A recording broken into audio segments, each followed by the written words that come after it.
বন্ধুরা আমরা কিন্তু সকালে উঠে ব্রেকফাস্ট বা অফিসের টিফিন বা বাচ্চাদের স্কুলের টিফিন নিয়ে খুবই চিন্তিত থাকি। তো আজকে এই রেসিপিটা আপনাদের জন্য। আসসালামু আলাইকুম বন্ধুরা, আপনারা সবাই কেমন আছেন? আশা করছি খুব ভালো আছেন। চলুন আমি আবারও চলে এলাম আপনাদের মাঝে আর একটা রেসিপি নিয়ে। তো আজকে আমি করে দেখাবো সুজি আর পাউরুটি দিয়ে ভীষণ একটা অসম্ভব মজার রেসিপি। তো চলুন, আমি এখানে কিছু সবজি নিয়ে নিয়েছি আর এখানে নিয়েছি সুজি, এক বাটি সুজি নিয়েছি। সুজিটাকে আমি একটু মিক্সি জারের মধ্যে নিয়ে নিয়েছি। এটাকে আমি একটু গুঁড়ো করে ভেঙে নিয়েছি, খুব বেশি না, হালকা করে একটু ভেঙে নিতে হবে। এরপর আমি এটাকে একটা মিক্সিং বোলের মধ্যে নিয়ে নিয়েছি। এরপর আমি এখানে দিয়ে দেব বিট লবণ, এই ছোটো চামচের 1 চামচ, আর এখানে দিয়ে দিয়েছি চাট মশলা 1 চামচ, আর এখানে দিয়ে দেব জিরে গুঁড়ো 1 চামচ, লঙ্কা গুঁড়ো হাফ চামচের একটু কম, আর দিয়ে দেব লবণ হাফ চামচ, চিলি ফ্লেক্স দিয়ে দেব ছোটো চামচের 2 চামচ। এরপর আমি শুকনো উপকরণগুলো একটা চামচ দিয়ে এভাবে মিশিয়ে নেব।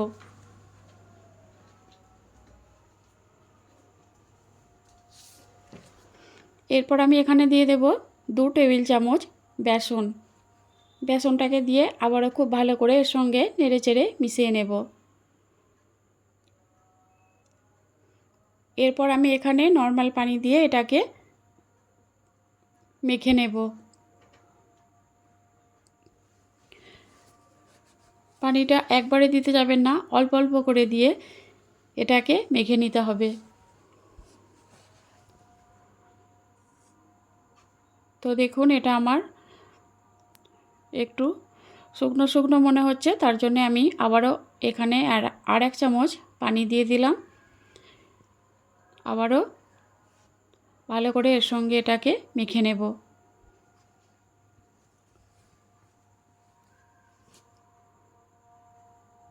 তো এটা আমার মাখা হয়ে গেছে। এরপর আমি এটাকে রেস্টে রেখে দেব 10 মিনিটের জন্য। এরপর এদিকে আমি একটা ফ্রাই প্যান গরম করে নিয়েছি। এর মধ্যে আমি দিয়ে দেব পাউরুটির পিসগুলো। এগুলো আমি হালকা করে একটু সেঁকে নেব।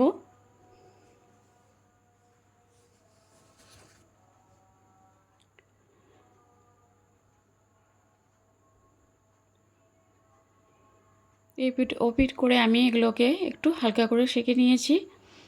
আর এদিকে সুজিটা দেখুন অনেকটা ফুলে উঠেছে, আর যে পানিটা ছিল সেটা শুকিয়ে গেছে। এরপর আমি এখানে দিয়ে দিলাম 2টো কাঁচা লঙ্কা কুচি, তবে যদি বাচ্চারা খায় কাঁচা লঙ্কাটা বাদ দিতে পারেন। এখানে দিয়ে দিলাম একটা ছোটো মতো গ্রেট করে নেওয়া গাজর, একটা মাঝারি সাইজের কোচানো পেঁয়াজ, আর অল্প একটু বরবটি কুচিয়ে নিয়েছি, আর নিয়েছি গ্রেট করে নেওয়া আদা, আর এখানে আমি দিয়ে দিচ্ছি বাঁধাকপি কোচানো 1 মুঠো হবে, মাঝারি সাইজের একটা টমেটো কুচি। এরপর আমি সবগুলো উপকরণ একটা চামচ দিয়ে খুব ভালো করে মেখে নেব। এখানে সবজির পরিমাণটা খুব কমই দেবেন, কারণ বেশি দিলে ভালো লাগবে না। এখানে আপনারা যে কোনো সবজি দিতে পারেন। এরপর আমি আবারও এখানে 1 চামচের মতো পানি দিয়ে এটাকে আবারও খুব ভালো করে মেখে নেব। তো দেখুন, এটা আমার মাখা হয়ে গেছে, আর ঠিক এরকম হবে সুজির ব্যাটারটা। এরপর আমি যে পাউরুটিগুলো সেঁকে রেখেছিলাম সেগুলোর মধ্যে সস মাখিয়ে নেব। প্রথমে টমেটো সস দিয়েছি, আপনারা এখানে গ্রিন সস, চিলি সস যে কোনো সস দিতে পারেন।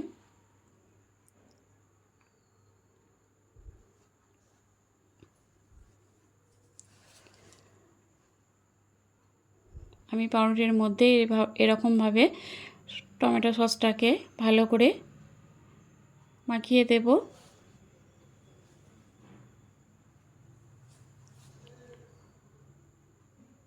তো খুব ভালো করে মাখিয়ে নেওয়া হয়ে গেছে। এরপর আমি এখানে যে সুজির ব্যাটারটা তৈরি করে রেখেছিলাম সেটা চামচের সাহায্যে এভাবে করে আমি লাগিয়ে দেব।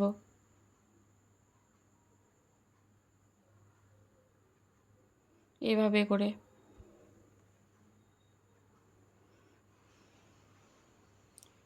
তো খুব বেশি মোটা করে দেবেন না, অল্প করে দেবেন, 1 চামচ থেকে 1.5 চামচ, তাতেই হয়ে যাবে।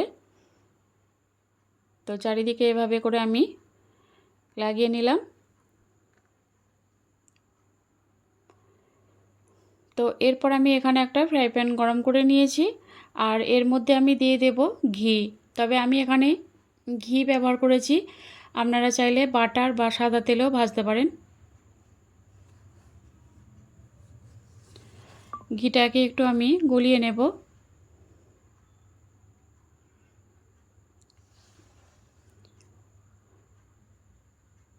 এরপর আমি পাউরুটিটা দিয়ে দিয়েছি, দিয়ে আবার অপর পিঠটা আমি আর 1 চামচ দিয়ে এভাবে করে লাগিয়ে নেব।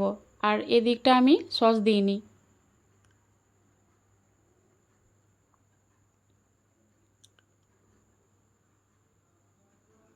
তো দু পিঠেই আমার লাগানো হয়ে গেছে সুজির ব্যাটারটা। তো এরপর আমি একটা ঢাকনা দিয়ে ঢেকে দিয়েছিলাম, কারণ এখানে আমি সবজি ব্যবহার করেছি, একটু কাঁচা থেকে যাবে তার জন্য। এরপর দেখুন উল্টে নিলাম, উল্টে নিয়ে আবারও আমি ঢাকনা দিয়ে ঢেকে দিলাম। আর দেখুন কালারটা কত সুন্দর এসেছে। তো এটা আমার তৈরি হয়ে গেছে, দেখুন দেখতে কতটা সুন্দর লাগছে। আবারও একইভাবে আমি বাকিগুলোকে ভেজে নেব। এইভাবে করে লাগিয়ে নিয়েছি, আবার এদিকেও এভাবে করে লাগিয়ে দেব।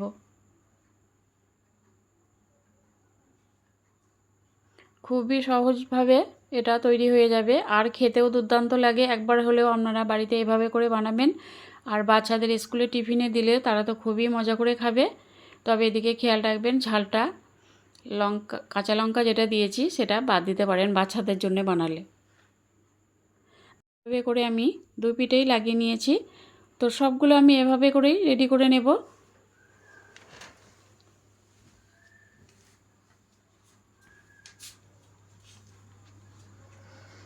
আবারও আমি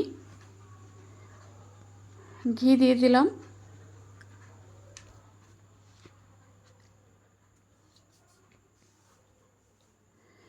ঘি দেওয়ার পর এভাবে করে রেডি করে নিয়ে আবারও আমি এগুলোকে এভাবে করেই ভেজে নেব।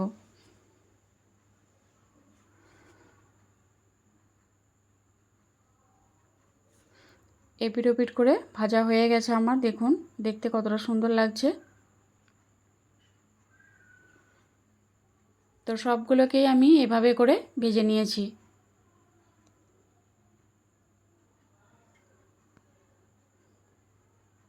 তো কেমন হয়েছে আপনারা অবশ্যই জানাবেন, ভালো লাগলে কমেন্ট করুন।